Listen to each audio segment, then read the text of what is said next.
Hello, everybody. Welcome back to another show of In the Umpire's Clubhouse. I'm Bob Busser. He's Jim Joyce, and that's banned in Spokane, Dale Scott. And our guest today is Mike Pereira. He is the NFL referee official to the stars. He's done it for years. He started out as a college football ref. He's worked his way up, and now he's the dean and the guy for replay. And we're glad to have him on the show. Mike, welcome to the show. Great to be here. It just seems to me that what would the odds be when you think about the odds of getting the NCAA bracket complete, getting it 100%, it's a trillion to something. I mean, what are Right. the odds of getting two guys that are both banned in Spokane on a four-person little podcast here? I mean, the odds are kind of unusual. Well, yeah, I don't, Vegas wouldn't take that one. I don't think they would, too big of odds. But Reno, Mike, Dale, we are Dale thrilled to Reno have you laughed here. at trying to take that. They said, no effing way. We are thrilled to have you here. You were groundbreaking as far as rules analyst. Correct me if I'm wrong. Weren't you the very first? Fox was the first network, and you were the first guy to ever really do this. Yeah, I really was the first full-time guy that did it. Yeah. They had some other guys drop in and try it at a few times, but yeah, when I decided to retire from the NFL, my retirement didn't last long. Even though I had one more year to go in the NFL, they announced my retirement. Fox did, and 10 minutes after they announced it that I was going to retire at the end of the '09 season, or at the '09 season, that they called me 10 minutes later and said, "You're not retiring, you're coming to work for us, and you're going to be a rules analyst." And so then I started, and it went well, and even to the point where they said, "Hey, you want to do baseball? You want to, I mean, you played baseball. Do you want to think about going through the umpire training process?" And I said, "Well, I love baseball, man. I might be interested in that." And then Joe Torre said, "No, no, no, no, no, no, no. We're not having a football guy come and be our baseball rules analyst." So that's the closest I got to expand into baseball. So that was that pretty much that simple. When you were retiring from the NFL right afterwards, you had no idea that was going to happen, or was I had that no set in idea. motion? I had no Wow. idea. They called me, David Hill called me about 10 minutes. The championship game had just started in the '09 season, and they called me, and after they announced it, they called me and the game had started. I thought they were calling me about a pass interference call, something, because they would do that. And so my phone rings and I see it's Fox, and then I pick it up, and instead of a guy named Deuce, Bill Brown, it was David Hill, who said, "You're not retiring. You're coming to work for us. We'll see you in a year." That was the basic thing. And that was the end of the call. And a year later, then I went over there and started and didn't know what the hell I was doing. And they didn't know what they wanted me to do. They said, "Let's put a camera in a room." They thought I would just do something on the internet. Let's put the camera in the room, and if there's something controversial, we could get to them. And lo and behold, first week they had the Calvin Johnson catch in the Lions Bears game at the end of the game that was ruled incomplete, and it looked like a catch, felt like a catch, but they went with incomplete, and then it went to review, and then the announcers came to me and they're going, "Mike, what are they going to do?" And I was scared to death, because I really didn't know what they were going to do. And I was quoting the rule. I said, "Well, the rule says that if you're going to the ground, you have to hold on to the ball after you hit the ground." And they go, "But he got a foot down. He got a knee down." I said, I know. But the rules, finally, they yelled at me. Actually, it was, it was Brian Billick that yelled at me. Finally, said, "Well, what are they going to do?" I'm Whoa. like, "I know." So I said, "I think they're going to leave it as incomplete." And you could hear him scream, "No way." Well, as luck would have it, who's under the hood? Gene Steratore, one of my counterparts now. And he's under that hood for a long time. And I'm saying they're going to leave it incomplete. And I'm thinking if they turn it into a touchdown, I'm fired. My career's over. And he walks out and says, "After further review, the ruling of incomplete stands." I then fell off my chair, you know, and then people from Fox like came running in the room, This is the greatest thing ever. This is perfect. The NFL called the next day and said, this is the greatest thing that Fox has done. You took all the heat off the umpires and you put it on the referees, and you put it on the rule. And that's great. This is just great. Next week, there was a pass interference call that I didn't like. And then I said on air that I didn't think it was right because of this. And that same person from the NFL called me and told me I was full of crap. And that was the worst thing that ever happened to the NFL. And it's been the roller coaster ever since. Well, I was gonna ask you about that. Just do you get a lot of criticism from fellow officials from I mean, you're going to watch the replay. You're going to say what you believe is true, and sometimes they come back and they contradict you. All right, but when you're critical with, I mean, I know with umpires, we have some umpires that they didn't like to be critiqued. Well, listen, football is no different. You have a lot of referees that don't like to be critiqued. But I said that when I left and to take this job, I said, any criticism I will do with respect. I will never use harsh language. I will never use the word bad. It's not bad, not horrible. I'm not ever gonna use words like that. I might say that I think it's incorrect because, and explain it why, but I'm not going to, pile on. And I think that it's a little bit easier and I'm talking to the football guys, it's a little bit easier to be critiqued by somebody that has done it. Somebody who has officiated and has officiated on that level. At least they know that we understand how difficult it is. It's not pleasant. It's not pleasant at all. And I know going through it, to be critiqued by a former quarterback who never wore a striped shirt in his life, and who doesn't know the rules, doesn't know the philosophy of the rule, doesn't know about managing a game, doesn't understand. And then they get on and they pile on. And, I used to have some battles with Troy. Troy Aikman was horrible. He would really pound. And at times he kind of still does though. Yeah, he does, but not really, Jim, as bad as it was. And I think and he did not, I will say this, I felt like when I was in the booth with him, standing right next to him, it was harder for him to criticize. Right. And I, honestly, when I went to work for Fox, and really when I went to work for the NFL, the one thing that even though I had resentment to the media, the one thing that I realized is it's almost not fair to hold the media on some level that you think they should know the rules or they think they should know the philosophies. I mean, they're never going to get to that point. Think of how long we've studied all of this, and our entire freaking lives we have studied this. So it became my mission, to try to educate the media. So I would go to a Fox seminar every year and spend 2.5 hours inside a square with all the announcers and producers and directors going over the rules. We had some fantastic arguments, where they would just pile at me and then I would throw it back at them. And it was beautiful, healthy conversation. And Fox took it seriously. I think that's why I got the job, because I had so much fun doing that they realized that maybe I could have a rules role. Now, Fox was good. Other networks would Fox give me 3 hours. Okay, you got 30 minutes, get it over, let's go. And they didn't consider it as important as Fox did.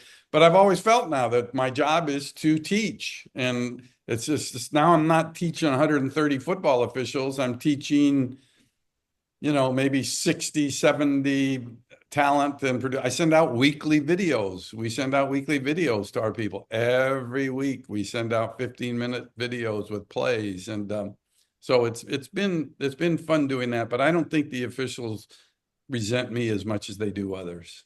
Well, I think that you're absolutely right about how you present a play and stuff. You said you don't use the word bad.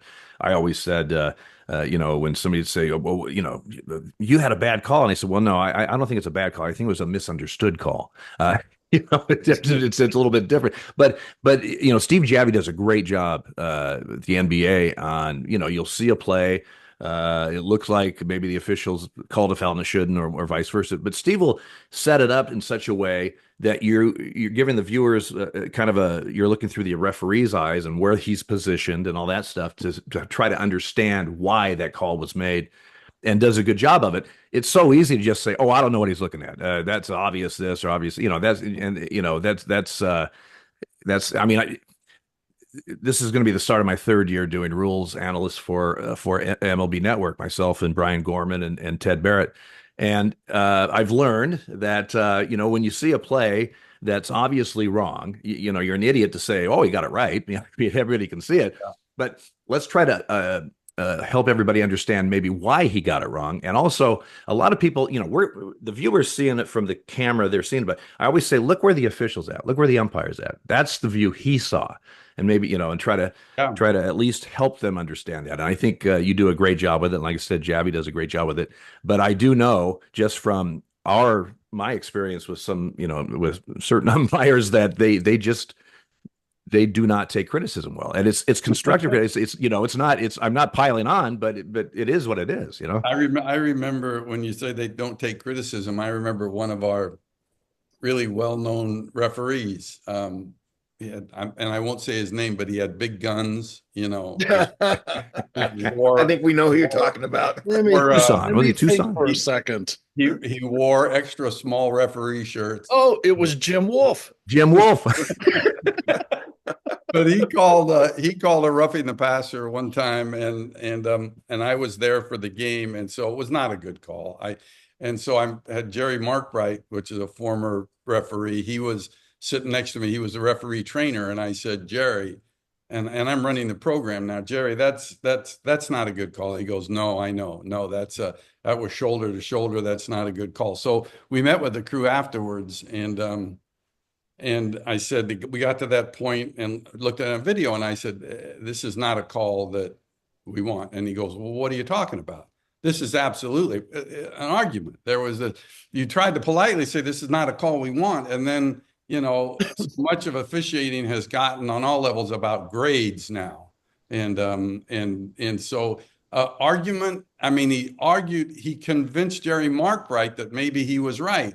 And I'm sitting there going, no. Well, after a 20-minute argument, I said, okay, we'll go with it, but this is not one. Well, I'll go with it. An argument. And this was the ego. The next year at our seminar, I showed all these roughing the passer plays of the referees, and I would have them vote. And then I showed that one. And I said, how many think that's roughing the passer? Nobody raised their hand, including himself. He didn't even raise his hand. That's funny. I literally had a game once where there was a play at third that another umpire had a big argument. This is before replay and everything. So after the game, we went and watched it, and he called him safe or out, whatever. But when you watched it, it was the opposite. I mean, he missed the play. I mean, we all do, and we're all watching, and when it was over, all the angles and stuff, I said, okay, and he goes, yeah, I don't know what they're yelling at. I said, seriously? I mean, it just, there's some guys that just have these blinders, but you got to be, as you've got to be honest with yourself, an official. You can't lie to yourself, because you're just never going to, be progressive or be, credible if you just always think you're never wrong, Yeah, I do think that I can't speak for other sports necessarily, but I do think we've lost the spirit of officiating. To me, it's become a science more than a piece of art. It's not about managing the game anymore. It's about calling, and it's about grades. And you don't advance to the playoffs unless you have, the good grade. So then you argue for the grades. And I spent so much time in the office in New York, not time that I could have spent teaching, I'd spent arguing about grades. And, I just think that with replay and everything, we've just lost the art. We've lost the artwork, and we've lost the people that understood that too. I think the people of our illage, if you were to use that word, but we kind of understand it. We enjoyed managing the game. We enjoyed staying out of the limelight. And I just think I'm not going to say this because of you two, but I happen to think that baseball umpires are the best umpires, best officials in all of professional sports. As accurate as you are, and to think that we are now thinking about these pitches that are 1/4 of an inch off of the strike zone coming at 105 miles an hour, and we're going to go to some robotic system that nobody will trust anyways, probably. But it's just that we've taken it, in my opinion, taken it too far. Yes, I would totally say how agree with much you. is too far. Here's how much I think is too far. As much as I have enjoyed my my officiating career, I don't want to go back and do it. I don't want to go back and start again. I wouldn't want to do it. I wouldn't want to do it in football. I wouldn't want to do it. Never did it in baseball. I mean, I have to watch the NCAA tournament yesterday, and I got to watch 2-minute breaks to see the referees put on 1/10 of a second on the clock. I mean, we've lost the damn artwork. They were actually making the announcers and I know what you're talking about in the game yesterday. The announcers were actually making fun of the referees eventually because they kept going back. We didn't even have 30 seconds of game time, and they were going back, but they have to do that. And that's the bad part about this is like you said, to put 0.2 of a second back on the clock. And when the announcers start making fun of it, then they have a problem. And the one beauty that I was going to ask you about is that I had read that you had been criticized at one time for being favorable towards the referees.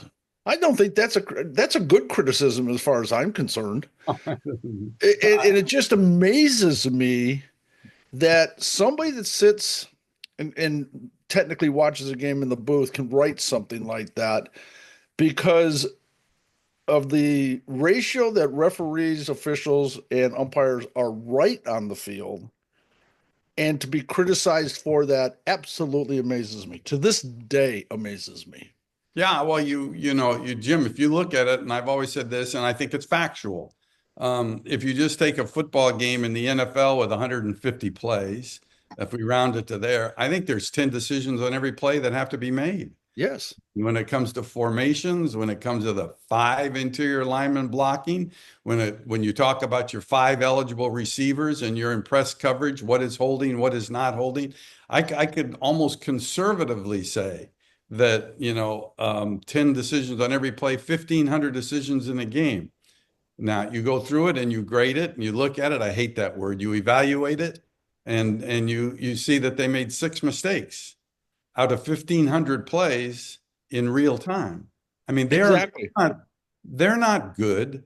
I mean, officials aren't good at the professional level. They're great. Yeah, absolutely, absolutely. You have Mike. You have these, especially the fans. They all know more than you do, and they come unglued when you guys or Dale or Jimmy make a bad call, and apparently misunderstood call. Thank you, Dale. And they're right, and then the fans like, oh well, they don't understand what goes into making a call. It's not black and white anymore. You like Mike, like you said, there's 1,500 reviews in a football game. Fans don't understand that. They want the call like that, and that's part of the problem that you get, like Jimmy said, the 20 or 32 or 3 minutes they were deciding on 1/10 of a second in the game. That's when fans get kind of irritated, and the media does too. But you know what? They get irritated, but like with baseball, before we expanded replay, they're saying, we got to have a replay. We got to have expanded. Got to get it. Okay. So we get it, and those same fans are saying, "Well, now you're taking too much time." Exactly, exactly. And I would say, well, before we would have arguments that took up time. Of course, it was a lot more exciting to watch, I guess. But but Jimmy was spot on though that the officials have to do that because if you don't, and you're going to get murdered. And the other thing, Mike, betting, gambling now. It's from your couch on an app on every play, every pitch.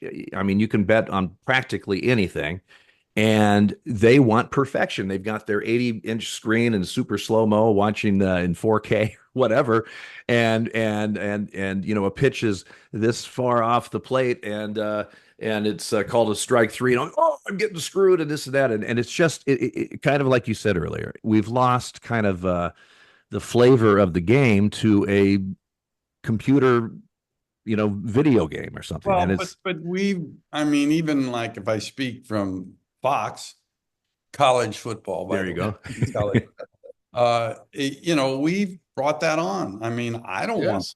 frickin' square. I don't want that square in there. If we didn't have that square in there, who would be complaining about a pitch that was 1/4 of an inch off the plate? Exactly. Fox credit, they keep theirs really faint. You can Yes. hardly see it, but it is there.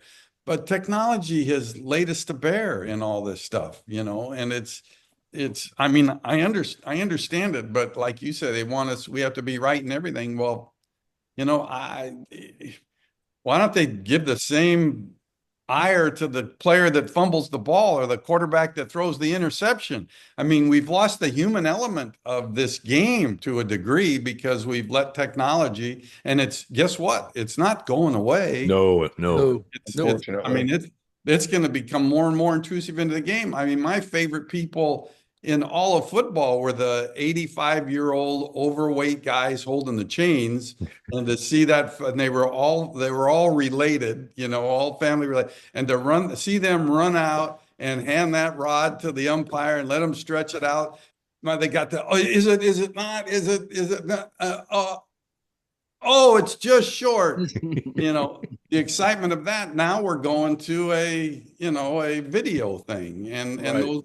those people who've had those jobs for 30 years and their families are now like have to sit home and watch the game. I'm going to miss those people. But Here's one of the things that always amazed me, and you kind of touched on it a little while ago about Troy Aikman, sitting in the booth with you and such. The people that wanted this are the people, like you had said earlier, that I'm not going to say didn't know the rules, but they have their own impression of what the rules are. And it's always amazed me. I actually had a major league retired player, come into my locker room in Kansas City one night who will remain nameless. And he was talking about the guys that were coming up now, umpires and players. Oh, I got to give him a little bit. He was talking about the players. And he says, these guys just don't know the rules. These guys just don't know the rules. And I'm sitting there shaking my head. He says, he goes, Jimmy, can you believe this? He goes, I actually asked a player about it and another umpire about this. He says that the tie goes to the runner at first base. A tie goes to the runner. He goes, can you believe they don't know that? And I looked right at him and I said, because it's not a rule. not a rule, right? And he looked at me like I had 12 heads. He Yeah. says, sure it is. I said, well, can you show me? Here's a rule book because we all carry one. Can you show me in the rule book where that's a rule? He goes, Jimmy, are you serious? I said, I am stoned. But see, the misunderstanding of that alone, this guy carried this for 20 years. Oh my God. And so maybe sometimes it is good, that we're doing or definitely what you're doing. And I wish baseball did have something like that because there are people still out there that think the same way. All you got to do is read the comments on any baseball website. That's all you got to do. Any social media outlet. Yep, And absolutely. I love it when I get attacked. I mean, I do get I'm it. sure you do. And you know why you get attacked. You mentioned it, Dale. It's like it's either the team you bet on or it's your hometown team or whatever it is. And so you're seeing through those colored glasses and they rip you. And I can usually take it pretty well until I have some schmo send me a tweet or whatever it's called right now and say, you don't know the rules. Yeah. That's the one. That's the one that. But I think too, though, that again, we've created our own nightmare a little bit because when we brought replay in '99, we were really one of the first culprits. And and it was brought in to correct the obvious Right.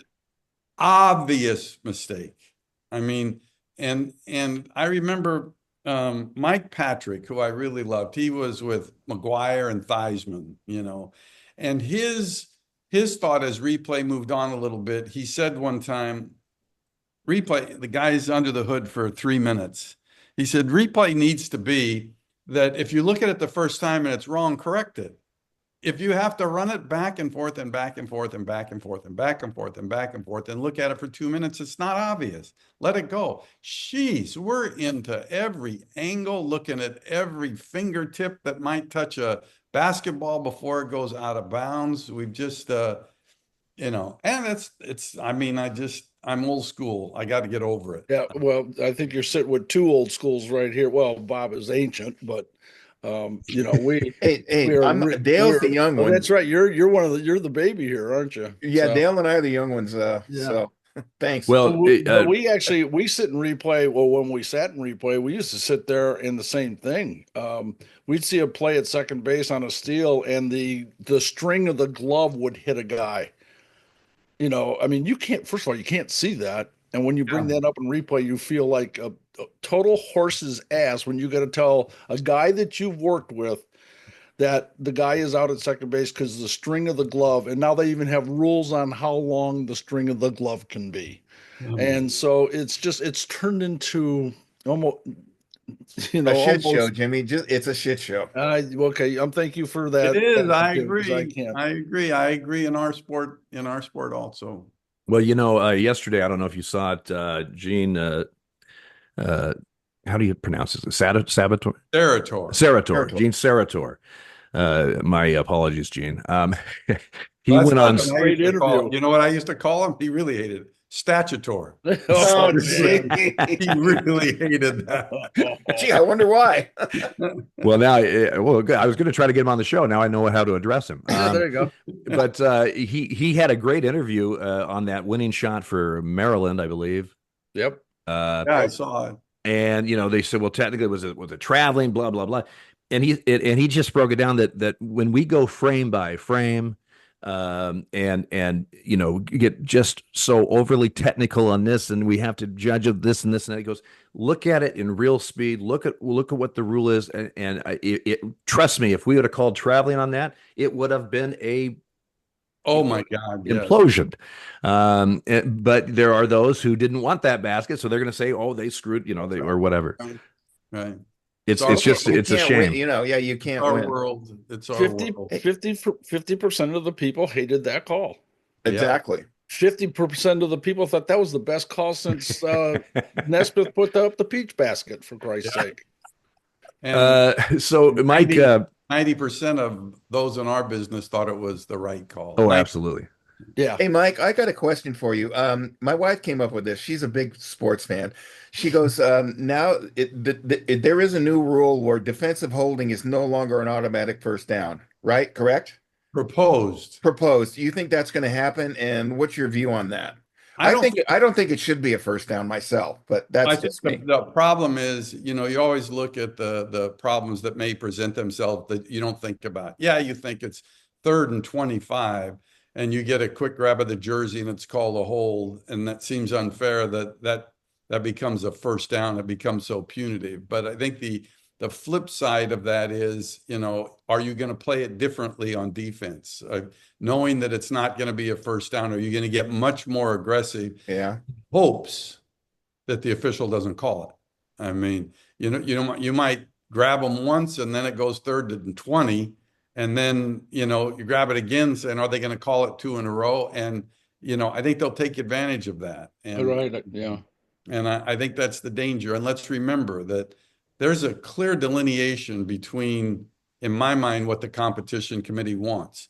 They want offense, not defense. Yeah. So things that would take away an automatic first down is foreign to them. Now, whether or not Detroit, the Lions can put together, enough teams to vote that in, I wouldn't think so. There's so many exceptions in our book. I hope they don't say, okay, it's not an automatic it's not an automatic first down on the first one, but if there's a second one, then it would be an exception. If there are two, then it becomes, I just, sometimes I think we get a little too excited about changing rules and not think about what it creates, Well, Well, it creates a fun fact for years, for decades, until I believe it was the late 90s or maybe early 2000s, there was never an umpire on the rules committee in baseball. And so they would come up with these rules, and we're the ones who have to enforce it, and we have a different perspective on things. You're like, okay, well, how do you, from the umpire point of view, now they do have somebody on the rules committee as well, but I thought this, it's like, I guess, a law is passed, and then the police who have to enforce it are going, well, wait a minute, how are we Yeah. supposed to do this, or how are you supposed to do that, and because they're the ones that are on the front line. But Mike, you did college football for, I think, 14 years on the field. Yeah, I did a long time. Were you a white hat, or? I was a white hat. Yeah. Well, I started out in the line of scrimmage, and then I became a white hat. It must have been about 84 or something like that. Man, it's a long time ago. Oh, I know.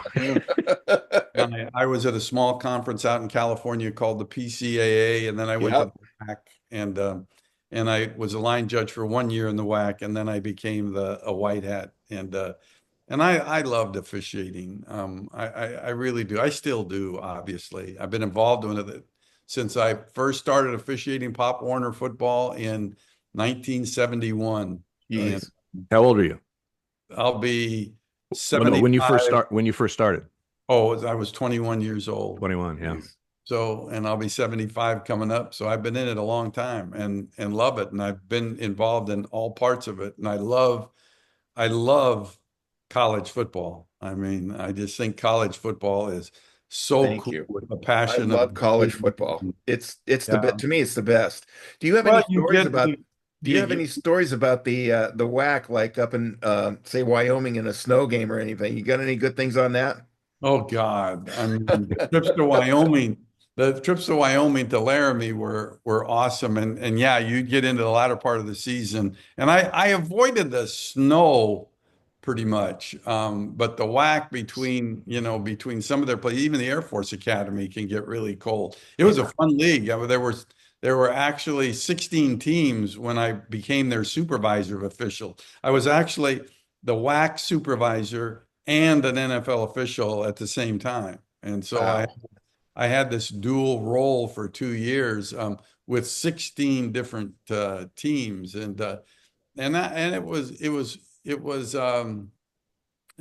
something else. But no, the games in BYU we all loved, and just a beautiful, beautiful stadium to play in. It was really cool. The WAC was really cool. That and the games in Hawaii.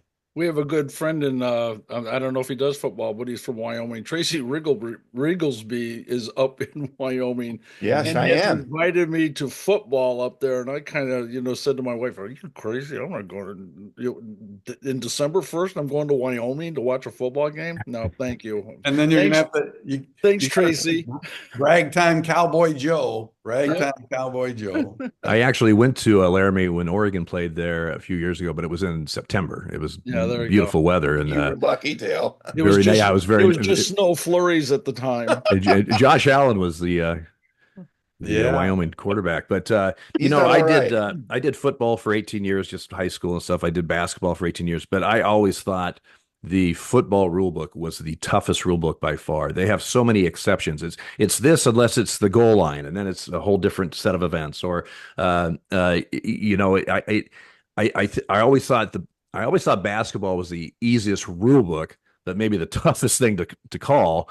When you have 10 big bodies in a confined space with the coaches and bench and everybody right on top of you. But the rule book, if you have that rule book against the baseball and football rule book, to me the football rule book by far was the toughest one. It was it's just thick. I mean, there's a lot of stuff in that thing. It's crazy, and there's still stuff in there that nobody's ever heard of, and I'm sure that's true in every rule book. But I had so much fun. I was so excited when when the Eagles played the Commanders and the Eagles had the ball at the 1 yard line and they're going to do the tush push into the end zone, and that Washington player kept diving over the top trying to time Right. the Yeah. snap, and so he would commit a offside dead ball foul, so they go from the 2 yard line to the one to the half, and I'm watching this going, if he does this again, we could have. I've been dying for 15 years on camera. I've been dying to say, if he does it, it's a palpably unfair act, and the referee could do anything he wants, including awarding a score without a play. And so when they just jumped again, third time in a row, and I said the referee could award a score, and young big arm guy, young Hockley, said, I've warned the team. After he had warned him that they did it again, it was going to be unsportsmanlike. Then they did it again. He didn't penalize him for unsportsmanlike, but he warned him again that now the next time I could award a score. And then I got to come on and say, that's known as a palpably unfair act. And I thought, I can retire now. I vividly got that in. remember that. I remember that because I was thinking to myself, I never have heard that rule that an official could give somebody a award of a score in a football game. I'd never heard that before, and I'm sitting there and I'm kind of looking around for somebody to talk to about this and you came on and said that. And when they showed Hockley come out, I went, God, I've never heard that before. That was so cool, actually. Well, didn't they go ahead. No, I said the rule was designed to where if it was a breakaway along the sideline and some substitute came on the field and tackled them, and that was designed for that. But Alabama. It's yeah, right. It's like you can do it in any situation. But anyways, well, I was going to say last year also a rule that a lot of people don't know. There was a penalty or something, and so the kickoff was. Anyway, there was a fair catch, and was it 0 time left in the half, I believe, and they kicked a field goal. Yeah. And people were like, their heads were spinning, like, how can you do that? How does that happen? And that's not something you see every day, but that's been in the rule book for a long time. Yeah, a long time. Fair catch kick. It's called a fair catch free kick. Right. It's like you can even do it with 3 seconds left. Clock doesn't have to expire. You get a free shot. One of my problems with the rules is that, and you don't have as much, but it's like, okay, there's a fair catch kick in the NFL, but there's not one in college. And, you have these 3 sets of rules that are hanging out there: the high school rules, the college rules, the NFL rules, the United Football League rules, the arena rules. I mean, we have so many rules that further complicates it. But now now that I got palpably unfair, and I want goaltending, I want a goaltending call.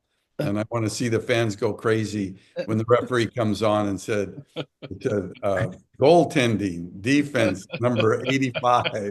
And I think if that one happens, I'm not going to say a damn thing. I'm just going to let every fan in the world go, what the hell is that? The referee got confused as to what sport he was in. You can't jump up and bat a ball that's going to go over the upright. That's actually R.C. Owens called goaltending. That'd be awesome. A few years ago, wasn't it Auburn that ran back 109 yards? They missed field goal. I was just thinking about that. Yeah, against Alabama. I'm from Toledo, Ohio. You have to be from someplace, and I love Toledo. My family's all still back. Do you remember an old-time referee, NFL referee Paul Trapinski? No. By any chance? Okay, he was quite a few years. He probably retired in the early 70s, probably. Maybe even a little bit longer. But anyway, that's just a name that popped in my head real quick. And he used to frequent the bar I used to work in. So yeah, but you used to work in a bar. So did I. Yeah, I was a bartender when I became a finalist in the NFL. I was actually tending bar at a restaurant in Sacramento, and I'm thinking to myself, you think the NFL will look kindly on a bartender? I mean, I wasn't sure. So I said, I'm gonna I'm going to give up this bartending gig to see if I get in the league or not. Well, I I never actually worked at a bar, but I was there enough that they thought I did, and Yeah, I got exactly. a W-2 at the end. And Mike, you on your first call when you were an NFL ref, you didn't go, what are you going to have, did you? Or anything like that? Yeah. Old bartender days. make it a double. Take it a double, yes.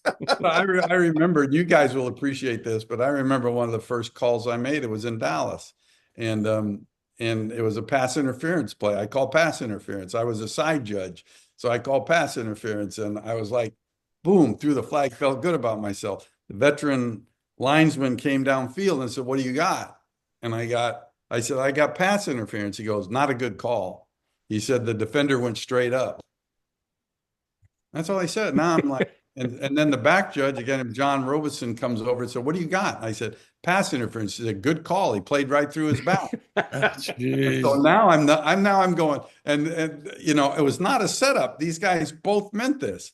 And so I'm going, what do I do now? My referee comes down, Mike Carey, and says, what do you got? And I said, I don't know. Ernie said it's not a foul. and John says it was a foul. And he said, well, what are you going to go with? And I'm going, okay, I'm going with defensive pass interference. He said, okay, good. What's the number? And I don't, they tell me. And I said, I don't remember the number. And he said, how about 31? I said, well, if you knew it all the time, why were you asking me? I mean, I felt like I had to quit after that first call. And by the way, it was defensive pass. There you go. See?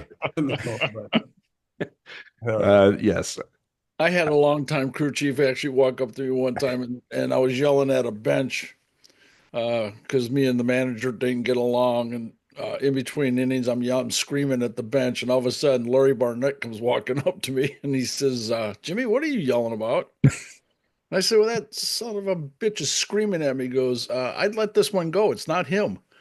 And I looked at Larry Barnett and I said, are you sure? He goes, yeah, Jimmy, I'm pretty sure. And you talk about having to eat crow right then. That's especially from Larry Barnett, who was a legend. So, well, they wanted to put microphones on the entire crew. Oh, jeez. And I was real leery about that. And I said, okay, we'll try it, but not for on air. And we'll record the game. And then let's just kind of see how it goes, because I didn't trust somebody to pick out the good things that might be said versus the bad things. And so this one guy, the kid I brought in, Pete Morelli, became a referee from Stockton, California. He's on Hockey League's crew, and so I'm just listening during the week of after the game, and Pete throws a flag, and Ed says, "What do you got?" And Pete says, "I don't know, but I got something." And I said, "This is not going to be good. This is not going to be something you're going to want to hear on television. I don't know, but I got something." do you think we're talking about replay and everything like that, and microphones and technology now? At least the one thing that baseball has done is it has sped up the replay system on the field, where the crew chief is now not running to the monitor on the in the tunnel or whatever. They're on field, they're all hooked up, and New York hits them right away. And what they're talking about with the strike challenge and stuff like that is going to be almost instantaneous. Do you ever see the NFL going to a wired up system where the referee does not have to go under the hood? Yeah, I mean, I think, why are you going under the hood? I mean, in reality, you're not even making the decision now. Right. The decision's being made by New York, New York. in baseball and in football. Right. The only reason now to me that they're going under the hood is if they have to explain why something is being reversed, then they can actually see it and can explain it better. The ball was out before the second foot touchdown, and I think it's easier for them to remember the announcement when they've actually seen it versus somebody saying, well, say this, and then you're trying to memorize what to say. But I think they've gotten a little quicker in the NFL too by basically the replay assist. So Right. the call that is clearly missed right away, the replay guy just jumps in and says, change it. And for those that are clearly obvious and don't carry any ramifications, like, we have clocks that we're dealing with. So 10-second runoffs and charge timeouts and all this different things with the clock. I just think the more you can quicken the pace and the less interruptions we have, the better. But I agree. don't think the closest ones, they'll probably stay with him looking at. I mean, I'm the proponent of the sky judge. I mean, I've said this forever, and we do it starting Friday night, the 28th or whatever it is on the UFL. Replay Center can basically act like the eighth official, and we look at the game, and we can actually, call fouls that somehow are missed if it's player safety fouls, and if we see a block in the back called, we can jump on and look at it really quickly. We're like the eighth official, and it's just like in baseball, you have different angles, you see things differently, and in football, you got different angles, and so often you'll see a referee throw a block in the back call, and then another official comes over and said, I saw that, it wasn't in the back, it was on the side, and they pick it up. I'd like to see the guy upstairs, if we're going to have this cockamamie BS of replay, being able to look at it himself, and he's in a officiating outfit, and he can act like that guy that looked at on the field from a different angle, but he gets to see a quick replay of it and correct it as long as it doesn't, affect the time. But I don't know, where are we going with all this? Where does it stop? I don't But know. I've been a proponent of almost the same thing when I've been asked on podcasts or whatever of why isn't the crew chief of the baseball crew on the field in charge of what goes to replay and what doesn't? I mean, this is interesting because we've never really talked about this yet, but the crew chief on the field cannot ask for a replay until after, unless it's changed, Dale. You're going to have to correct me if I'm wrong. It was after the seventh inning that the crew chief could instigate a replay. My theory is if something happened on the field and you can't determine what happened, you should go to replay. And Yeah, the I only don't, exception to that, Jimmy, was a crew chief at any time can go on a boundary call. right, exactly. Right. Or at that time was also whether or not the pitcher was on the rubber. I'm trying to think of how that was because I got an ejection over it, and I was replay. It was replayed. Didn't go to replay fast enough, and if the pitcher was on the rubber, you couldn't. Right. But if you have a situation on the field, and especially the way it's instantaneous now in baseball, Jeff Nelson and I have had discussions about this. Why can't you just click your button and say, "Listen, you guys need to help me out a little bit here," and I think it's better for everybody if we're going to have this system because once you have it, it's never, like you said, Mike, it's never going back. Once you have it, it's there. So, Mike, I had a question on in baseball, we get ejections and stuff. There's no technical foul. There's no penalty. I mean, it's you're in the game or you're not, basically. In football, you rarely see an unsportsmanlike against the sideline. And, the video, some guy's chewing a side judge or a linesman or something.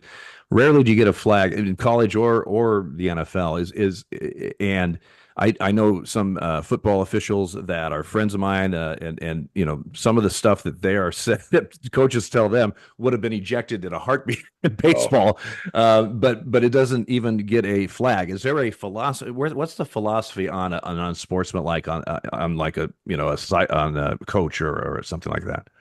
I mean, look, I think ours is a little different game, it seems like, because it's often away from the camera, so you don't see it, and you're quite a ways away from the fans. Right. Our tendency has been to ignore it, and understanding the passion of the game. I always said, there were two incidences. I always have told coaches, don't ever use the dirty three-letter word. Just don't use the three-letter word. That to me, if you use that word, I want the official to flag you. And they all go like, three-letter word. what's the word? What three-letter word could that be? Three-letter word, three-letter swear word. I said, I didn't say it had to be a swear word. Pick me, pick me. I said, don't ever use the word Y-O-U. Yep. Yep. Don't ever use that word.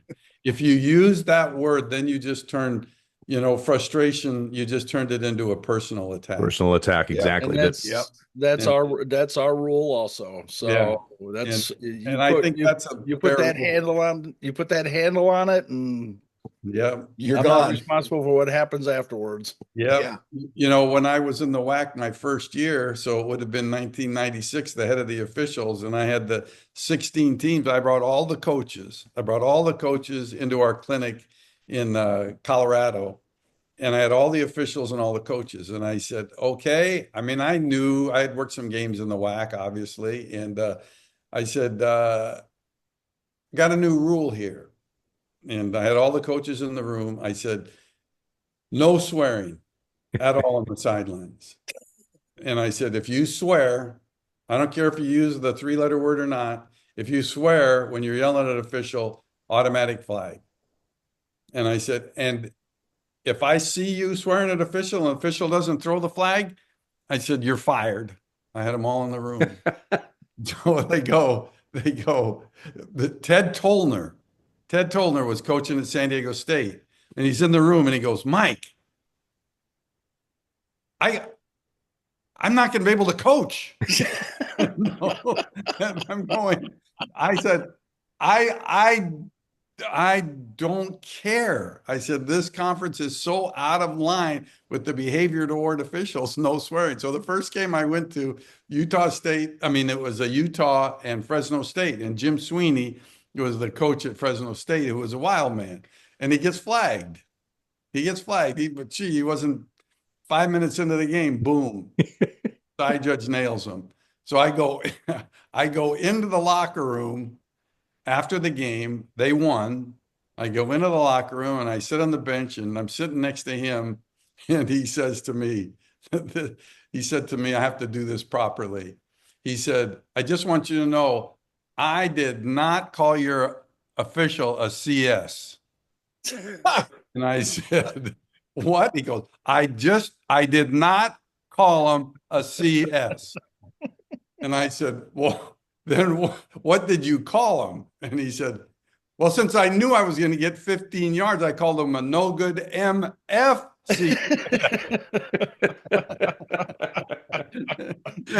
and here's the head of officials and the head coach laughing hysterically in the locker room.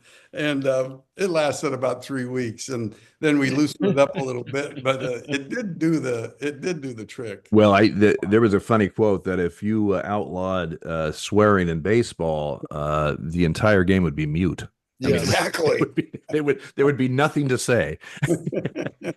Well, people ask me all the time, Bob, when you're on the field, what's it like? And I said, if you have a thin skin, don't go on the field, because every other word's almost an F-bomb.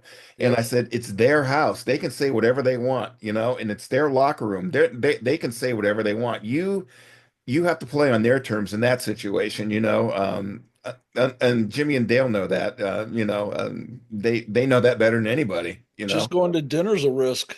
Yeah, right. Well, I think too, again, with where we are now in officiating, if I were to go back, I'd spend a lot more time with officials working on conflict resolution. There was that book out there, Verbal Judo, that most of us have seen at some point, but I don't think we do a good job of teaching officials anymore how to diffuse some of that stuff. We let it get to a level sometimes where then you can't reel it back in. But I know that when I was a side judge, I made calls that I thought were good, and the coach went wild, and I would let him yell as long as he didn't use that 3-letter word. Right. I would let him yell, and when he was done, I would walk over and say, "What did you see?" And he would tell me what he saw, and then I would say, "Well, that's not the way I saw it, but if that's the way it happened, I'm wrong." Now, he was kind of dead in the water at that point. There wasn't really a lot that he could say beyond that, but I think we've lost that a little bit. See, baseball, though, baseball had the mystique about the umpire and the manager and the player. That was actually part of the game. Right. And that's one thing that replay did take away. They Yeah. did take away the conflict, the majority of it. I would have to say 80% of it. And Sure. I know that after we got it, there were guys that said, I really miss this. And Yeah. because that was just part of the game. Yeah. And Well, it was fun. I always used to say, Abner created a fantastic game, but we're the only sport that I know of that when a call is made and someone disagrees, we call time and say, "Yeah, come on out. Yeah, come on, come down, and get in my face and scream at me." Yeah, you wouldn't see that. Nah, I would say that if the head coach ran out in the middle of the field to get in the referee's face, yep, I think right. we could have a flag for that. But Well, Even that's if you just didn't it. say the three letter. Baseball's the only sport that has the manager in a uniform. All the coaches are in uniforms and they're allowed on the field. yeah, And the manager can actually run out in the middle of the field and scream at somebody. But that's the unique part of baseball though, too. And But you see the frustration now though with replay. Excuse me, where players and the managers they can't come out and let off some steam on a play or whatever. And so you'll see the frustration on, you see a lot more check swing ejections yeah, or yeah. beefs. Sometimes when we allowed arguments, basically, um, it was a kind of a valve to let off some steam for a guy that doesn't say something to get ejected, but gets a little bit out of him and it's not all pent up. I actually had a manager at one time come out to me and I made a call at third base and he came out to me. He says, "Jimmy, are my players that stupid?" And I kind of looked at him. I said, "You said it. I didn't." But Dale's exactly right. They would come out to vent, not necessarily scream at us, but vent, and the old light the fire under their ass routine. Uh, do coaches on the sidelines and in the NFL kind of fire it up so it'll fire up their players a little bit by I think maybe going after an official? I think they probably do. I mean, they're trying to get everybody up in there, but I mean, I think they get frustrated too because coaches are control guys basically, Yes. and they don't have any element of control of us, and so Yeah. they do get frustrated. And I think I agree with you. I haven't really thought of it that way about venting and getting it out of their systems a little bit. And for me, I wish they would have done that and not waited till Monday morning to call me, Right. Exactly. and I then take agree. it out on me. I was on Rich Eisen's show the other day, and he was talking about name me a coach that was really hard for you to take on Monday morning. And I was always very careful about saying things like that, not wanting to burn any bridges. But he asked me that, and every time I've been on a show, it seems like he asked me that. So I said, well, I really shouldn't say, but I really don't care anymore. So I said, I'm going to go with John Fox. And he went, John Fox? I'd have never thought of him in a million years. And he said, he would come into the building screaming my name in Carolina, screaming my name. I would have to go to Carolina, in the off season, and he had his assistant, Linda O'Hara. Linda O'Hara was his assistant, and I would tell her how some of these calls were really tough when he would be so wound up. And so we became good friends. And how good of friends? He would walk in on Mondays screaming at her, "Get Pereira on the phone. Get him on the phone," screaming. And so she would immediately dial on her phone, and then she would go, "Oh, he's not in. When do you expect him?" He never called. She never called. It was a phony number. Well, when is he going to be in? Noon? Okay, well, would you have him call Coach Fox at noon? By the time noon came around, he was already quieted down. I So, I remember going into Marty Springstead's office, head of the American League umpires in the '90s, and we were talking. And I said something about, well, are you having a good Monday, Marty? He goes, look at that corner over there. And on the corner of his office, he had probably 15 to 20 VHS videotapes stacked up. He goes, that was just from Steinbrenner this weekend.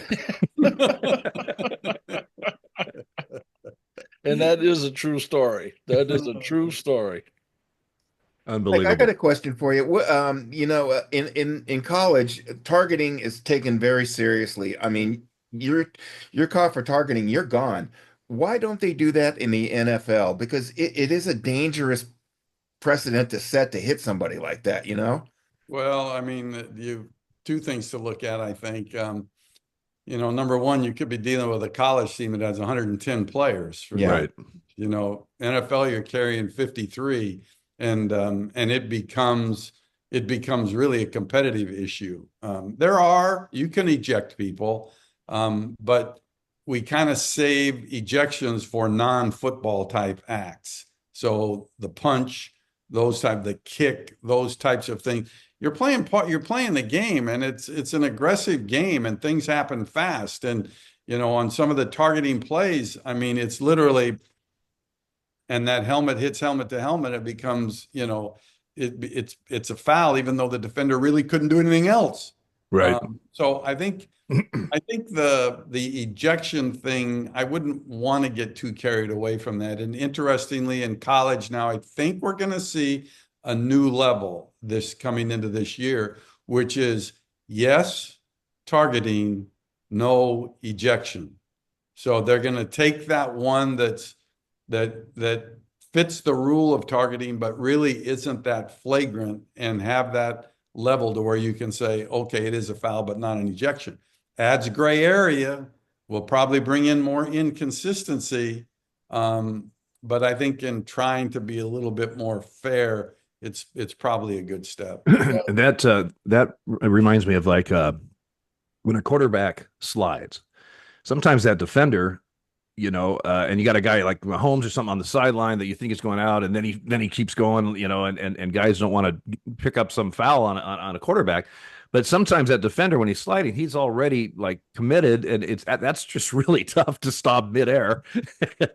Is there leeway there, or is it just automatic if it hits no matter what happens? I mean, obviously, there's got to be some judgment involved. Well, let's see. There are no officials on the competition committee in football. There are owners on the competition committee in football. There are general managers on the I think I know where you're going with this. Yes, me too. Yeah. And so they're paying this guy $50 million. They want him protected. And the last time I looked, there are not a lot of great backups that can lead you to the Super Bowl. Pretty rare. So it is about protection of the quarterback. I got in trouble a couple years ago because I got mad. I got so mad. Why am I thinking the quarterback? It's amazing at this age how you forget a name. The cornerback from Seattle, Richard Sherman. Right. Richard Sherman playing with the 49ers. He got called for 2 pass interferences in a game on a Monday night. And they were good calls. But he mouthed off afterwards and said, since I'm the player rep in the union, that the league is taking it out on me, and the officials have been told to call pass interference on me. So I got furious, and I went public the next day and said, maybe Richard Sherman ought to consider the fact that he's lost a step and that he can't keep up with that. Didn't go good. No, I bet. That didn't go good. So And the it's safe to say you and Richard aren't having dinner tonight, right? Well, the Niners went to the Super Bowl, and we had the Super Bowl. So I'm flying to Miami, and I get a call in Atlanta on my stop on the way into Miami, and it's Fox who says, we have a problem. Richard Sherman won't cooperate with us. He won't do any interviews. We can't do anything with him. And it's because of something you said. He said, would you go meet with him face to face when you get to Miami in a couple hours? No, man, you kidding me? This is not what I was looking for when I first got to the Super Bowl. So I went to their hotel. They had a restaurant that was closed.